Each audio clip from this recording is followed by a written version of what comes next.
Lepo pozdravljeni, drage gledalke in gledalci. V našem studiu tokrat gostimo kranjskogorsko županjo Henriko Zupan, da bova malce pregledali trenutno dogajanje v občini in napovedali tudi dogajanje za poletne dni. Dober dan želim. Prav lepo pozdravljeni. Pa najprej pojdiva na zadnjo sejo občinskega sveta. Na njej ste prisluhnili kar nekaj zanimivim poročilom policije, turizma Kranjska Gora, Ragorja. Ja, tako je. Na zadnji 17. seji sredi aprila je bilo največ točk namenjenim poročilom. Poročilo policije, poročilo medobčinskega inšpektorata in redarstva v občini Jesenice Gorje, Kranjska Gora in Žirovnica, pa poročilo Ragorja, pa poročilo našega zavoda Turizem Kranjska Gora. Zelo pomembna točka je bila tudi predstavitev zaključnega računa proračuna občine Kranjska Gora za leto 2024 in pa seveda občinski svetniki so se seznanili tudi z oceno varnosti v občini Kranjska Gora, kar je tudi, bom rekla, obveznost enkrat letno sprejeti in seznaniti občinski svet. Govorili ste tudi o participativnem proračunu. Kako bo ta zasnovan, kako bodo občanke občani lahko sodelovali? Ja, ena izmed točk zadnje seje je bila tudi participativni proračun občine za leto 2026 in sicer so svetniki potrdili predlog, da se sredstva po krajevnih skupnostih povečajo za 10.000 evrov, tako da je zdaj na krajevno skupnost predvideno 30.000 evrov, skupaj 150.000 evrov in ta sklep je bil tudi potrjen. Celoten proces pa bo seveda zdaj postopno izpeljan, tako kot je bil v letu 2023. Občani bodo povabljeni k sodelovanju, da bodo predlagali, bom rekla, investicije, ki seveda niso predmet proračuna že sedaj in na osnovi predlogov bomo potem predlagali glasovanje in izglasovane projekte potem uvrstili v participativni proračun. Kaj pa svetnice in svetniki pravijo na kandidaturo za organizacijo svetovnega prvenstva v nordijskih disciplinah Planica 2031? Bom rekla, ta predlog oziroma idejo Smučarske zveze Slovenije smo predstavili svetnikom in svetnicam že na marčevski seji. Samo kot informacijo, na zadnji seji pa je bilo strani Smučarske zveze predstavljena tudi kandidatura. Meni se zdi ta kandidatura zelo smiselna, predvsem zaradi tega, ker svetovno prvenstvo v nordijskem smučanju leta 2024 nam je zanesljivo prineslo nekaj izkušenj, nekaj smo se naučili iz tega. In seveda je pač soglasje občinskega sveta eden izmed pogojev, da sploh Smučarska zveza Slovenije lahko kandidira. Seveda zelo pomemben pogoj pa je tudi sklep vlade, da pristopi k kandidaturi in naši svetniki so ta predlog podprli in jaz računam, da bomo izbrani za leto 2031 ali vsaj za leto 2033. No, pred dnevi se je razpravljalo tudi o stanovanjski problematiki v občini Kranjska Gora. Kaj vse je bilo povedano na tej razpravi, kakšni sklepi sprejeti? Potekala je druga javna razprava za stanovanjsko strategijo občine Kranjska Gora. Stanovanjske strategije naša občina še nima. Moram reči, da stanovanjska strategija je tudi ena strategija, ki jo nimajo vse občine. Jaz vem, da jo ima občina Bohinj, od manjših občin pa to ni prav pogosto izvedena strategija. Nam se je zdelo to zelo pomembno, ker je pač problematika stanovanj v naši občini zelo pereča, predvsem stanovanja za mlade, stanovanja za naše občane, tako da se mi zdi, da je to zelo potrebna zadeva. Na tej javni razpravi smo se seznanili z rezultati analize, ankete, ki je bila opravljena in dejansko so nam rezultati pokazali to, kar je bilo, bom rekla, tudi večini že kar dost znano in sicer, da so cene naših stanovanj v občini zelo visoke, da imamo kot občina na žalost na razpolago zelo malo zemljišč, kjer bi lahko gradili, tako da to so res, bom rekla, pomanjkljivosti. Vsekakor pa se zavedamo, da bomo morali na tem področju nekaj narediti. In prav občinska uprava se pripravlja oziroma bomo skušali v občinski prostorski načrt vključiti dve zemljišči, kjer bomo skušali, pripraviti pogoje za gradnjo dveh večstanovanjskih objektih. To naj bi šlo za gradnjo objektov s približno 6 stanovanji.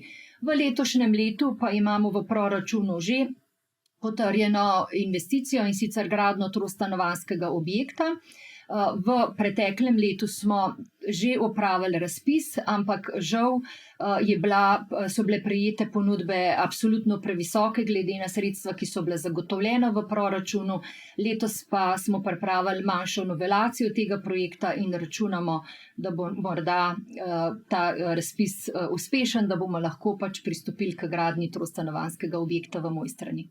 No, zadnje čase se veliko govori o zapornicah po Zgornjesavski dolini, pa če greva zdaj najprej na Vršič, letos se nam obetajo zapornice na Vršič. Tako je. Strani države, konkretno Ministrstva za infrastrukturo, se izvaja investicija izgradnje parkirišč na vrhu Vršiča in seveda tudi obračališča in zapornic na kranjskogorski strani in seveda tudi na bovški strani. Moram reči, da je to sicer projekt države, s katerim se bo umirjal promet na Vršiču. Zapornici bosta dve, to smo že nekajkrat povedali. Ena zapornica je namenjena tranzitu, to se pravi prostemu pretoku, naših občanov in obiskovalcev, ki bodo samo prehajali z Gorenjske na primorsko stran. Druga zapornica pa je namenjena tistim obiskovalcem, ki se bodo želeli ustaviti na vrhu Vršiča. Na vrhu Vršiča bo na razpolago 92 parkirnih mest. To število parkirnih mest je kar manjše, kot je bilo v praksi dejansko parkiranih vozil, ampak žal je projekt na osnovi mnenj, ki so jih dali nosilci urejanja prostora, predvidel samo 92, tako da zavedamo 92 parkirnih mest. Zavedamo se, da je parkirnih mest malo, ampak s temi parkirnimi mesti bo treba upravljati in toliko bo lahko na vrhu Vršiča si ogledalo oziroma kakorkoli izvedlo kakšen izlet. In ta zapornica, če bodo parkirna mesta na vrhu Vršiča zasedena, se ne bo odprla, medtem ko bo zapornica, ki bo namenjena tranzitu, se bo odpirala. Z Ministrstvom za infrastrukturo smo se dogovorili, da zapornice naj bi bile sicer zgrajene v mesecu juniju, ampak v upravljanje jih bi prejeli v septembru, prav zaradi tega, da ne bi v začetku sezone prišlo do kakšnih težav, ker je le pritisk na Vršič kar velik. Bo pa zato občina Kranjska Gora, kot že v preteklih letih, leta 2023 in 2024, na vrhu Vršiča izvajala rediteljsko službo, tako da bomo z reditelji nekako skušali zagotavljati prevoznost preko prelaza Vršič. Tako da upam, da na tem delu ne bo težav. V septembru bomo pa poskusno zapornice zagnali, prvenstveno bodo pa v funkcijo stopile v naslednji turistični sezoni. Kako pa se obnesejo zapornice v vrata? Verjetno bo pravi pokazatelj poletna sezona. Tako je. Zapornica v vratih bo pa dejansko se pokazala v letošnji sezoni. Lansko leto smo jo nekaj dni imeli v uporabo za obiskovalce, je pa seveda zapornica funkcionira za vse občane, ki živijo v tem območju za zapornico, pa seveda tudi za vse lastnike zemljišč. Jaz si predstavljam, da zanesljivo se bodo pojavile kakšne težave, s katerimi se bomo srečali in jih bomo morali tudi reševati. Konkretno zdaj zadnji vikend je pokazal, da dejansko obiskovalci ne spoštujejo prometne signalizacije in je večina obiskovalcev, ki je vstopila v območje za zapornico, dejansko parkirala v bližini Slapa Peričnik, ker ni predvidenih nobenih parkirnih mest. Parkirna mesta so zagotovljena samo na koncu doline Vrata in nekaj mest na vstopu pri Bivaku 2 in za izhodišče Črnevci. Tako da tukaj bodo morali obiskovalci spoštovati, zakonodajo, ker policija in nadzorniki TNP bodo dejansko izvajali nadzor nad parkiranjem. Smo se pa v letošnji zimski sezoni srečali s kar nekaj kritikami zaradi zapornice v Vratih, kajti, bom rekla, turni smučarji in gorniki niso mogli vstopati v dolino, ker je bila cesta zaprta. To je zelo dober pokazatelj, kako dejansko ne spoštujemo prometnih znakov, kajti cesta v dolino Vrata je zaprta že več kot 20 let. Do sedaj je bila zaprta samo s prometnim znakom in lato in to so brez problema prevozili. Sedaj, ko je pa zapornica, pa pač žal fizično vstop ni več mogoč. Tako da moram reči, da tukaj smo, bom rekla, prejeli kar nekaj kritik, ampak smo vsem lepo razložili, da dejansko sistem ostaja enak že vrsto nekaj 10 let. Če se vrneva še malce k zimi, kako ste bili zadovoljni z letošnjo zimsko sezono? Letošnja zimska sezona je bila približno enako uspešna kot lanska, s tem, da je bil januar malo boljši, februar malo zaradi vremenskih razmer slabši, ampak po številu nočitev smo približno na enakem številu kot lansko leto. No, pred dnevi pa ste sodelovali prav na zanimivi razpravi. Govorili ste o projektu Transstat, ki išče rešitve za mile zime. Teh bo, pravijo, vedno več. Tako je, ja. Transstat je bila mednarodna konferenca, ki je potekala v zadnjih dneh v Kranjski Gori. Kranjska Gora je eden od članov oziroma deležnikov tega projekta. Seveda prav zaradi tega, ker smučišča se morajo in seveda zimski turizem nekako prilagajati podnebnim spremembam. Prepričana sem, da le s skupnim sodelovanjem bomo našli neke rešitve, skupnim sodelovanjem vseh deležnikov, če smo tle na lokalnem nivoju, to se pravi nivo lokalne oblasti, turistični ponudniki in seveda tudi prebivalci.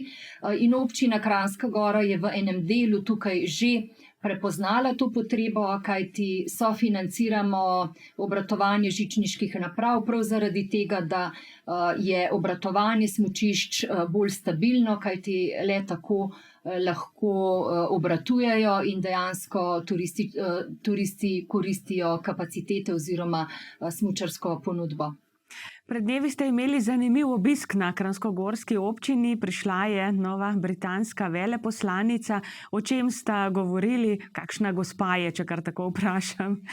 Ja, res je. Moram reči, da sem že s prejšnjo veleposlanico imela zelo prijetne odnose. Smo se večkrat srečali, tudi na zaključku, ko je odhajala, me je povabila v vilo, ki jo je prav ob njenem odhodu poimenovala Vila Kredarica. Bila je velika ljubiteljica naših hribov in gora in tudi nova veleposlanica, gospa Victoria Harrison, je zelo hitro navezala stik s Kranjsko Goro, nas je obiskala. Moram povedati, da gospa je prva slepa veleposlanica Velike Britanije.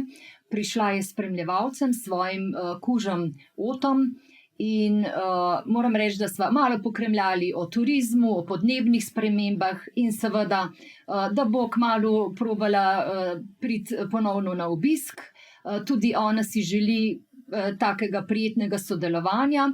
Ob tokratnem obisku v Kranjski Gori pa je obiskala tudi grob Angležinje, in sicer Fanny Copeland, ki je bila tudi velika ljubiteljica Slovenije in naših gora. Pomlad je tudi čas za čistilne akcije, da očistimo okolico, da zaživimo v še lepših krajih. Kako ste letos zadovoljni z izvedbo čistilne akcije? Društva so se kar lepo pridružila. Ja, moram reči, kot vsako leto, že vrsto let občina Kranjska Gora organizira skupaj s krajevnimi skupnostmi in društvi očiščevalno akcijo. Tudi letošnja je bila zelo uspešna.